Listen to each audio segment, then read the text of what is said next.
বোলপুরে আমরা প্রায়ই আসি, প্রায় বলতে প্রায়ই আসি। সব সময় সোনাঝুরি হাটে যাওয়া হয় না, বা ইচ্ছে করেই হয়তো যাই না, ইচ্ছে হয় না যে কি আর যাবো, ওই তো একই হাট একই জিনিস। যখনই আসতাম ভাবতাম যে সোনাঝুরি হাট তো আছেই, সে তো চলতেই থাকবে। কথায় আছে না যে দাঁত থাকতে দাঁতের মর্ম আমরা বুঝি না, এইরকমই হয়েছে ব্যাপারটা। তো আজকে আমরা খুব তাড়াহুড়ো করে এসকেতে খাওয়া দাওয়া করে সোজা চলে আসলাম সোনাঝুরি হাটে। অনেকটা দুঃখ, অনেকটা কষ্ট বা অনেকটা খারাপ লাগা নিয়ে হাটে আজকে আমরা আসলাম।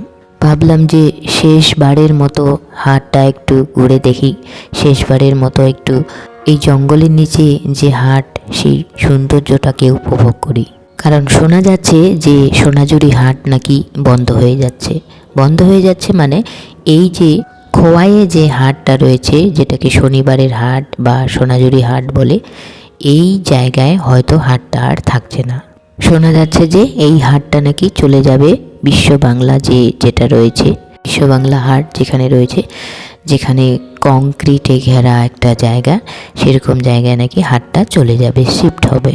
আমরা এখান থেকে জানতে পারলাম যে এতদিনে হাটটা চলেই যেত ওখানে, কিন্তু অনেক কিছু করে নাকি আরও মোটামুটি 1.5-2 মাসের মতো এখানেই হবে, তারপর ওখানে চলে যাবে।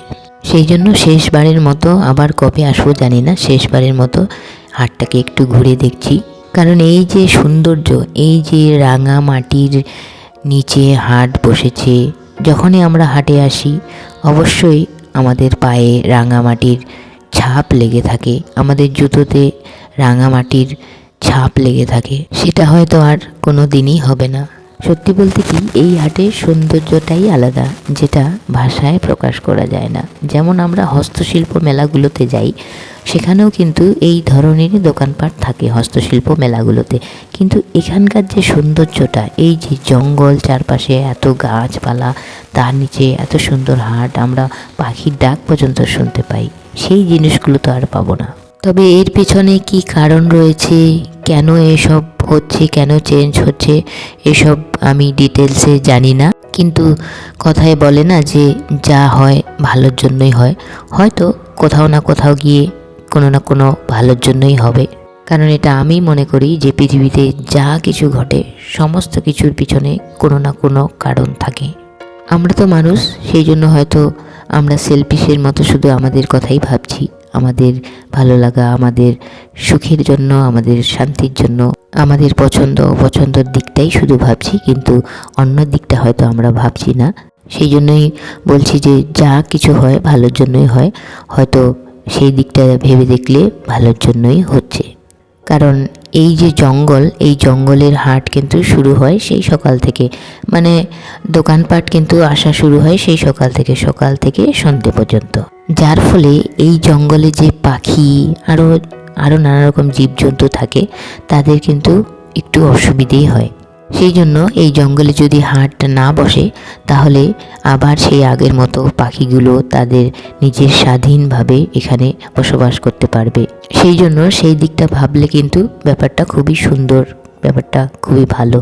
ওই যে বললাম, যা কিছু হয় ভালোর জন্যই হয়।